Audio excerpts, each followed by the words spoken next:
What's happening, folks?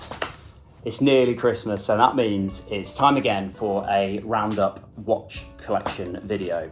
I did this for the first time last year, and I wanted to make it a bit of an annual tradition where those who are interested can be updated on what I've picked up this year, actually what I moved on from the collection, and generally just an update on where I'm at with my watch collecting. So let's get into it. Before I jump in, I just want to stress again, and I always try to say this, I am incredibly fortunate to be able to collect watches, and I don't take it lightly that watch collecting is something that I imagine a lot of people will look at and say is pretentious, arrogant, unnecessary. And I would agree that I am just extremely fortunate to be able to collect timepieces, and watch collecting has been something that I have not done in blissful ignorance. I know I'm very fortunate to be able to have this hobby.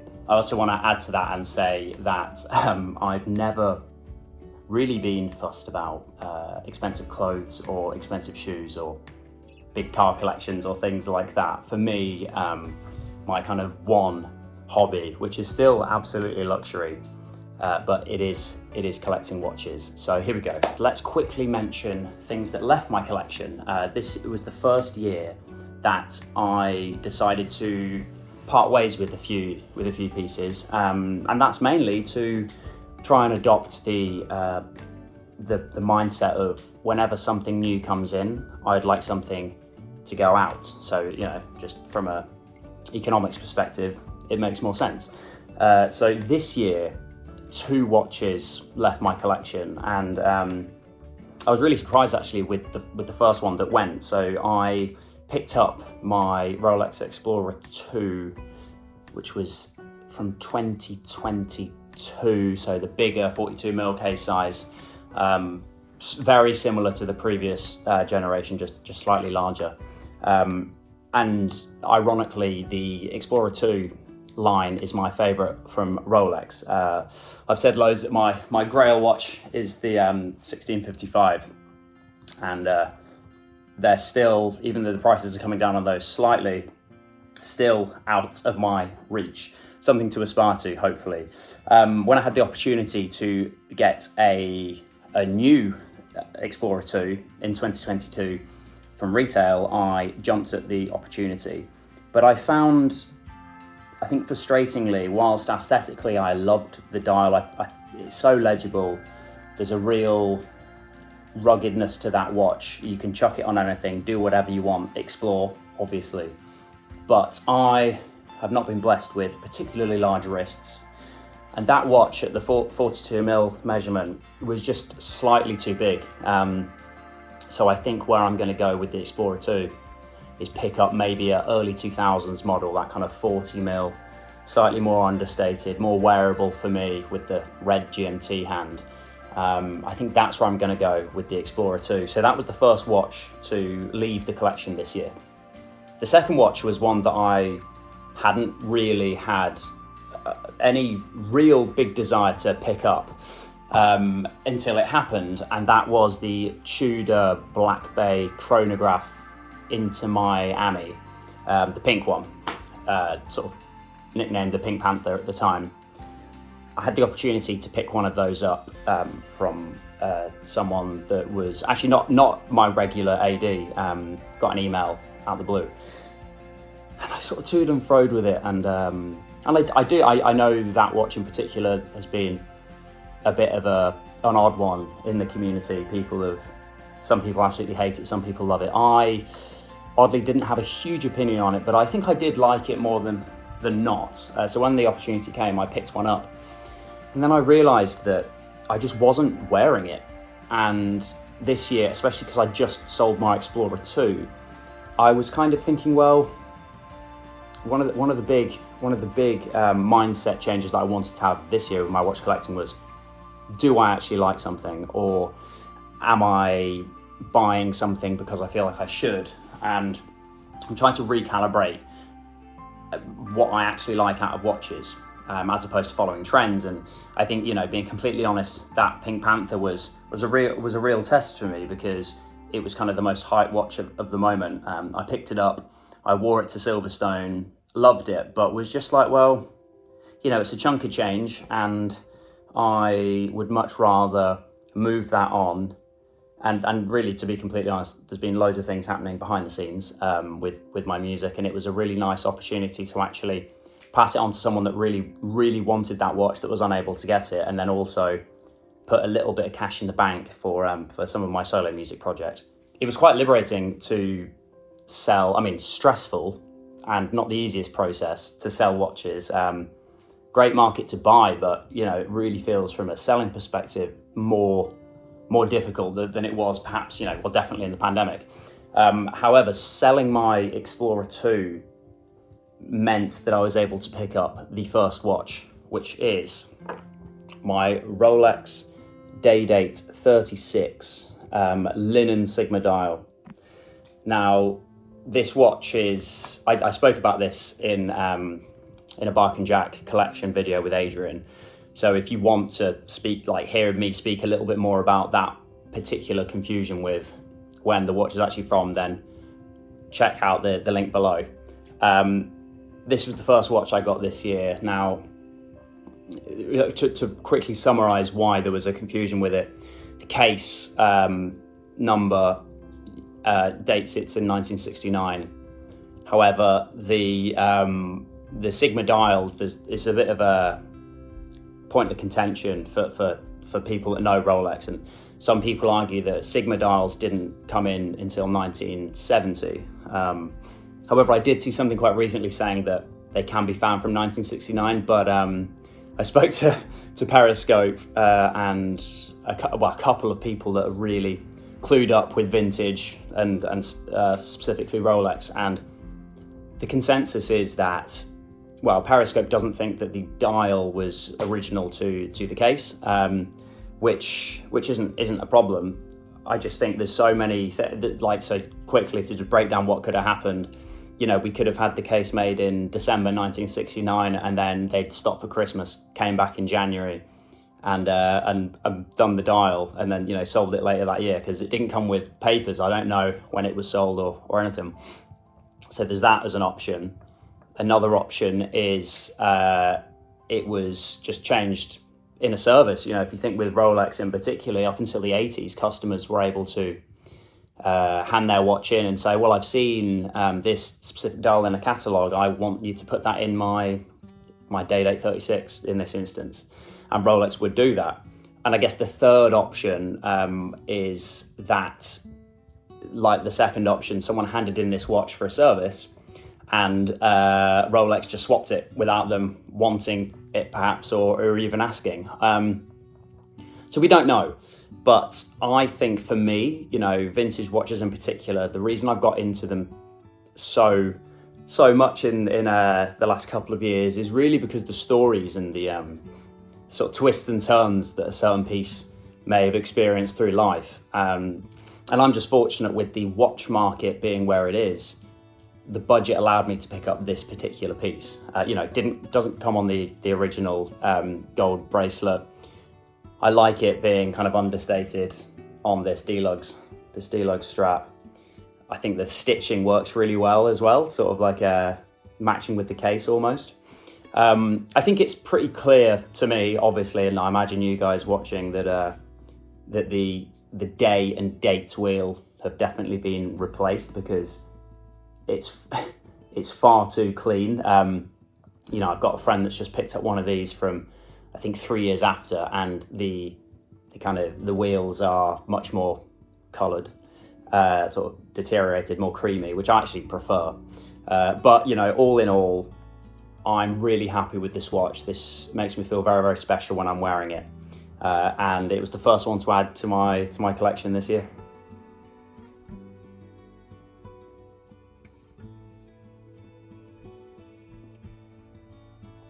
I'm going to try my best to rattle through this now, because I just remember the video I did last year was like, I think, half an hour long. So let's just be really quick.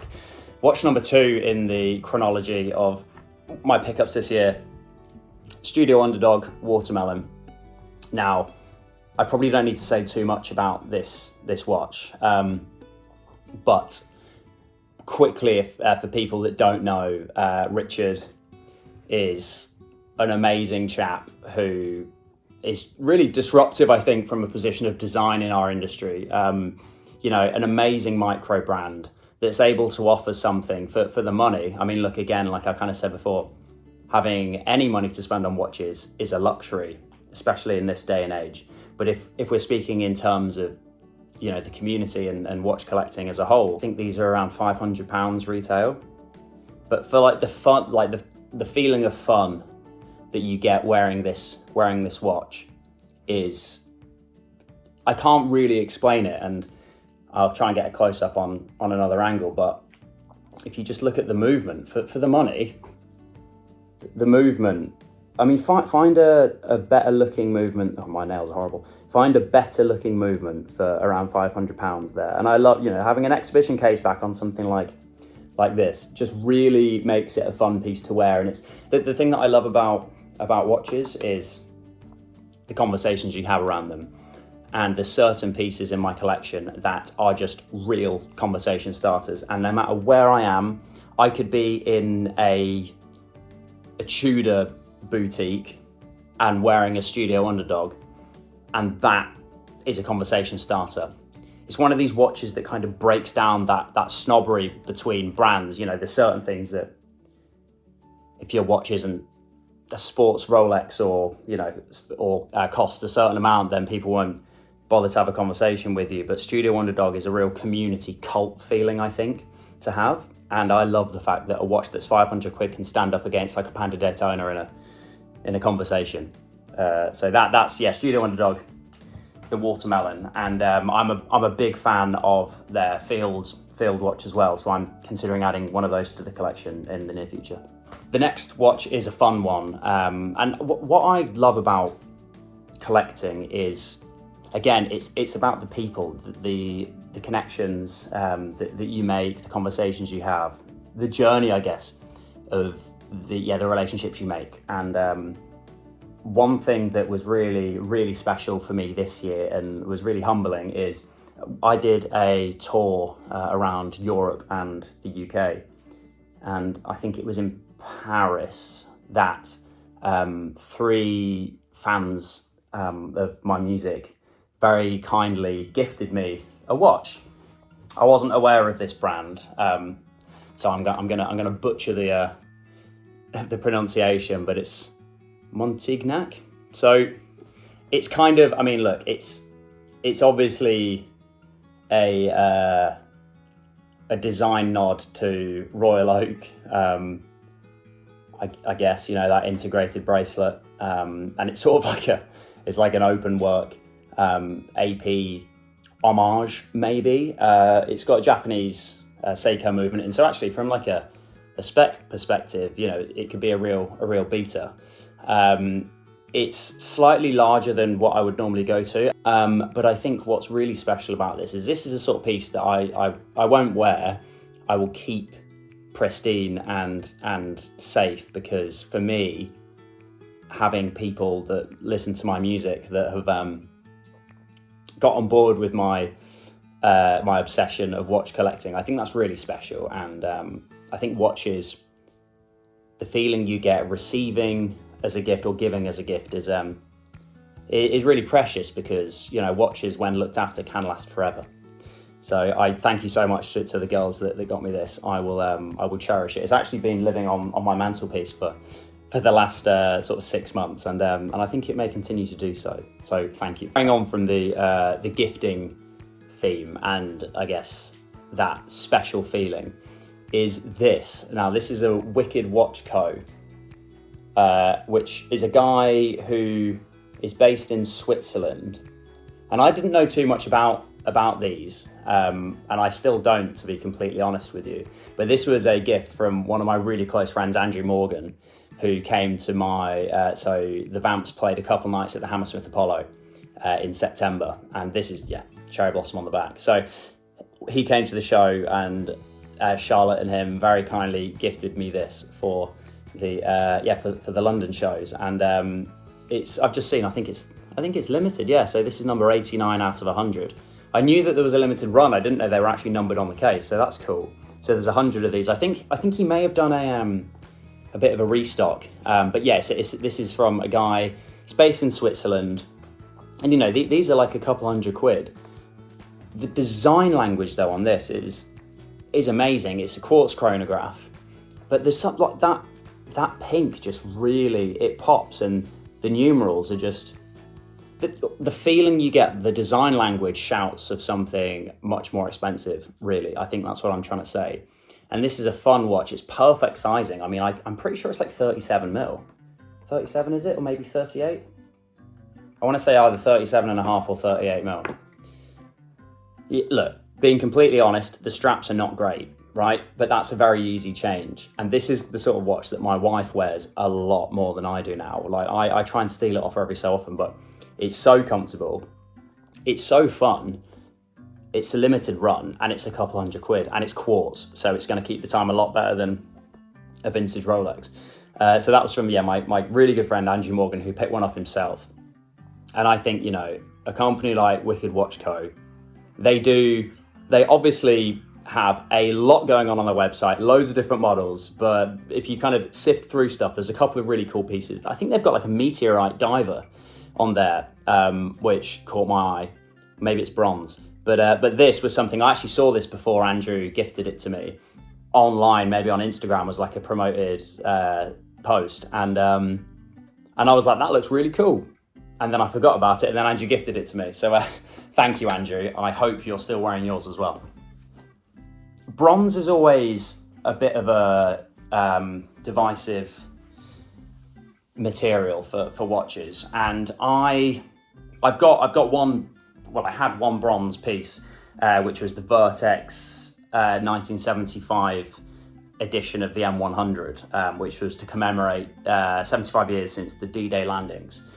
And that watch is really, really special. I absolutely love it. And my dad wears it actually as more of a kind of daily than I do. I left it down in Dorset a few years ago accidentally, and he has it. He has it now, and I love it when he wears that watch. And so I was kind of missing a bronze piece in my kind of my life. You know, I all of these are sort of kept in the bank, but every so often it's nice to take out a couple to rotate. And I realized it was kind of in the summer, and I was going through a bit of a phase of seeing that bronze Black Bay and a few other pieces, and I was like, I saw this Oris on their website, and there's something, and also the green dial. You know, I guess I'd be lying if I said I wasn't trying to scratch the itch of that yellow gold green dial Daytona, John Mayer.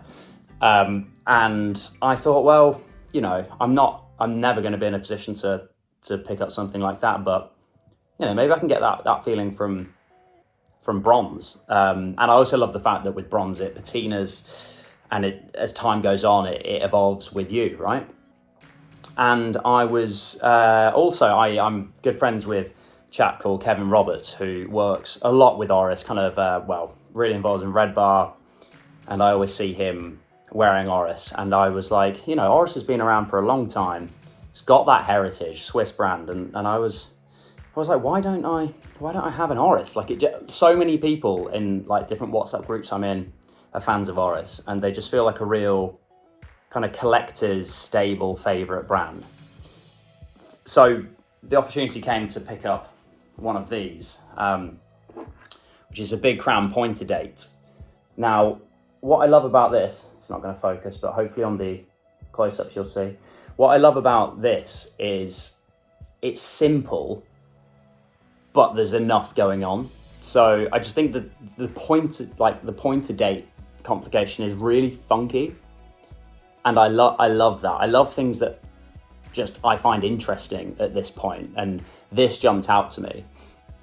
I wore it for the second half of the Vamps tour, and even in those couple of shows, it changed so much from the patina, like the oxidization, and I love it. It's a really comfortable wear. It's kind of the only It's currently the only watch that I have on a bracelet in my collection, other than my two-tone date just on Jubilee. And it's not, the bracelet's actually really, really comfortable. And it's the sort of thing in the summer, you know, white t-shirt and that, it's a really cool combo. Next piece is something that kind of blew me out the water out of nowhere. I had no kind of prior, in fact, I had no prior knowledge of this particular reference, really, to be completely transparent. Zenith is obviously a brand that I know and is synonymous with, you know, early Daytona and obviously the newer stuff. They had like the Defy, and I know about El Primero Chronomasters, but I didn't know about the older versions of them. And I'm kind of in a world now, especially with vintage, where I'm fascinated to find references that are slightly on the outside of what people search for, just sort of on the perimeter. Ones that are still, well, that aren't massively inflated price-wise, but you're still getting, you know, good movements in them. And Zenith, again, being synonymous with for their movements, like the El Primero is, as far as I'm aware, considered one of the best chronograph movements out there, right? Still trying to learn about vintage movements.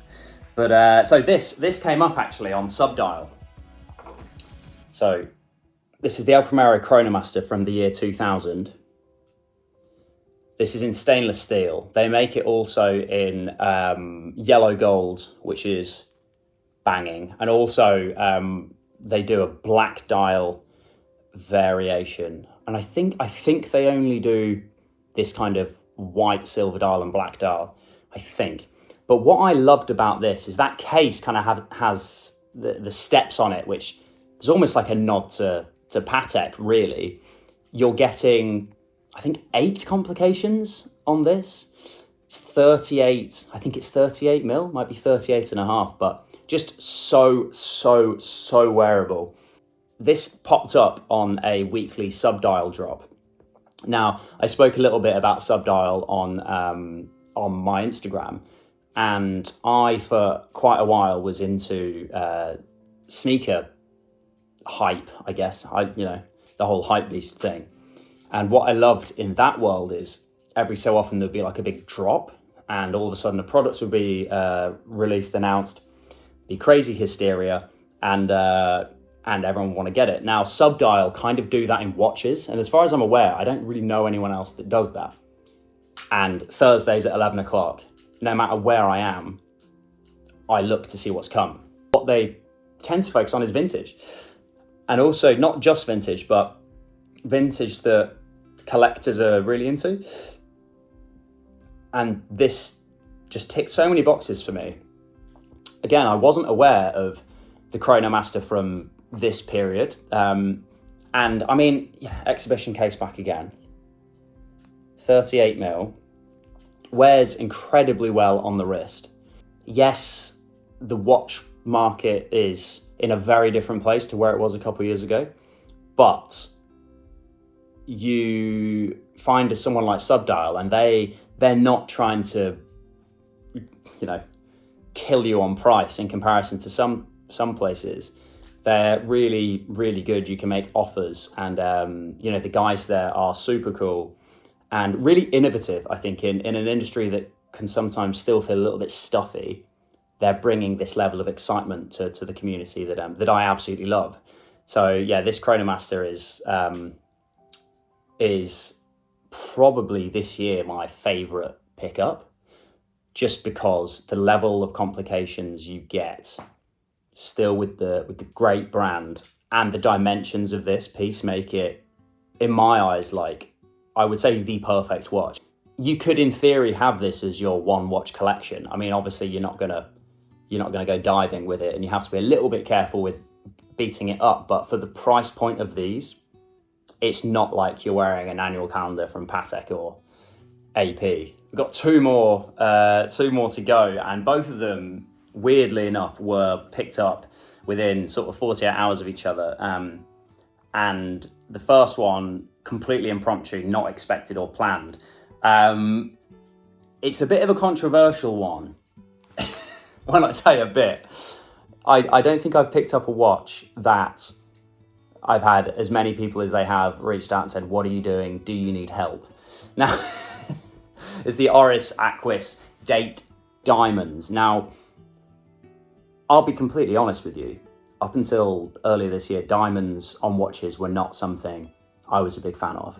I was with you on your opinions, and I don't really know what changed. I think picking up my date just for my 30th birthday with the diamond indices last year from Nico and my parents really changed my opinion. And that's kind of what I love about watch collecting. You can think that you're set in your ways with certain things, and then it can take one piece or seeing something on someone's wrist at a Red Bar event or something, and you're like, you know what, I actually really like that. And then everything changes and the direction of your collection changes. And look, I think if you compare what I picked up this year to what I picked up in the previous video, you'll see I've clearly had a bit of a shift as well. Now, the reason that I picked this up is for two reasons, I think. Primarily was because I'm doing 2 or maybe 3 shows next week to kind of round off the year, like Christmas shows, shall we say. And I think this watch is the ultimate Christmas watch, right? I mean, look at that. Look at the dial as well. That's the other thing with this watch. I think it's easy to look at the diamonds and write it off. But that dial, especially when you get some light in it, it's absolutely stunning. I don't have any other watches that are red. And I would actually say it's hard to see here, but you know, from a distance, it can look really dark. It almost looks like a really dark, deep brown. But then you get it in the light and it pops. It almost reminds me of, there's a Grand Seiko reference that has a similar feeling dial to it. I mean, technically you could go diving in it, right? Can you imagine that? I mean, diving with a diamond watch, that seems a little bit weird for me, I will say. It's almost like, you know, the feeling you get of that two-tone Explorer, and you're like, who's going to climb a mountain with a, you know, precious bi-metal watch? It just feels wrong. Maybe diving in this feels wrong, and I also have a feeling you'd attract like a Barracuda or something. There's something, whether you're going to accept it or not, you put a diamond watch on your wrist and you feel special. And what I love about this with Oris is these are lab-grown diamonds. So, and I think for two main reasons do I find that great. And again, in the industry, and definitely the jewelry industry, lab-grown diamonds are kind of sometimes frowned upon. But what I love is, well, more importantly than anything else, the ethical side of it. There's no dodgy stuff happening anywhere in the world to make these diamonds. So that's one thing. And then 2, from a price point, they are a lot more accessible to people, a lot more accessible. If they were naturally sourced diamonds and this watch maybe had a different brand name on it, you would be looking 10 times the price of what this was. When I say accessible, this is all under the context that watch collecting is a luxury, right? I understand that. But if you're comparing this to similar things, it's a much more accessible price point to get the feeling of what you get with this watch. I wanted something that on stage would really pop, and I think I do often find myself thinking about that side of things. Yeah, I don't really think about what I'm wearing clothes-wise on stage, but I think about the watch probably before everything else. And that, for a Christmas show, I think is going to be really, really fun. This video is already too long, so let's run through this. This is the final thing I picked up a couple days ago. Now, you guys that are into watches will know exactly what this is. This is the Ulysse Nardin Freak. Now, the Freak is one of those watches, weirdly actually, like this, has this effect, where you wear a Freak anywhere. Like I was in an AP boutique yesterday, and before even speaking about AP, they were like, oh my God, is that a Freak? I've never seen one. Tried it on, was blown away by how well it sat on the wrist. I think, you know, let's be completely honest, it's not the most legible thing to to tell the time on, especially if it's dark, pretty hard. But there's just something so cool about this color combination as well. It's the kind of chuck on, gives you that kind of rugged feeling with that like camo-esque colorway. And the Freak is, again, one of those, I love watches that start conversations. You put this on, you're going to get people asking you about it. Mathieu at Ulysse Nardin is really pioneering a shift within the brand to take what they've done with this and push on forward. And I love the passion that Mathieu has in Ulysse Nardin. I'm really excited to see what they're going to do over the coming years. And what has been very apparent from my meetings with him is he's not just a guy that's going to sit around in the office and just see what happens. He's out there asking people, what do you think about Ulysse Nardin? Why did you buy this? Why wouldn't you buy that? What's your honest opinion on the buckle on the Marine, or things like that? And he's actively trying to make Ulysse Nardin as best as it can possibly be. And I love brands that are doing that. Think how disruptive and innovative this was when it came out. God, how long ago was it now? Was it 20 years ago the Freak came out, I think? Can't remember, was it 2000? I think it was around the turn of the millennium, maybe a couple of years after. If I've got that hideously wrong, then please don't at me. But, this watch was such an interesting talking point. And from a company that's got so much history, if you think about where they started doing the chronometers on ships, on like old French and English galleons and stuff, to then be able to end up making something like this, I think that's fascinating. And I'm really excited to see how they're going to nod to the heritage, but do it in a innovative way that kind of maybe is more in line with the feeling you get when wearing this. So there we go then. Now I'm looking at all these together. What is really interesting and apparent to me is there's only one watch here, which is the day date. That was something that I actively planned and sought out to get. Everything else just kind of happened. And that's what I love. I think moving forward in the coming year, I'm dying to see this video next year just to see what's happened. But I'm going to actually really try and just be content with what I have. I've got a trip to Japan in October next year because the pricing in Japan is still wild. And I think it's a real challenge to sort of give myself 11 months of just enjoying what I have. I think in this world of watch collecting, we often fall into the trap of being obsessed with the chase as opposed to the actual product. I guess that's the same across the board with loads of things, but I'm really trying to enjoy everything I have. As soon as I pick something up, I'm like, okay, let me give this the time. And then also knowing that selling a watch isn't the scariest thing in the world. And I think for me, doing that with two pieces this year really, really felt liberating. And it kind of opened up a whole new world to my watch collecting. What pieces, I guess, am I actively hoping to pick up in Japan or next year? That's a really tough question because, it's obviously a very expensive hobby and it would be stupid to just throw loads and loads of money at crazy stuff. So I think I've tried to whittle down a few potential contenders. I think, Universal Genève hinting at the pole router, whether that's actually going to be sold in mass quantities, who will know? And I think that's going to come in 2026 anyway.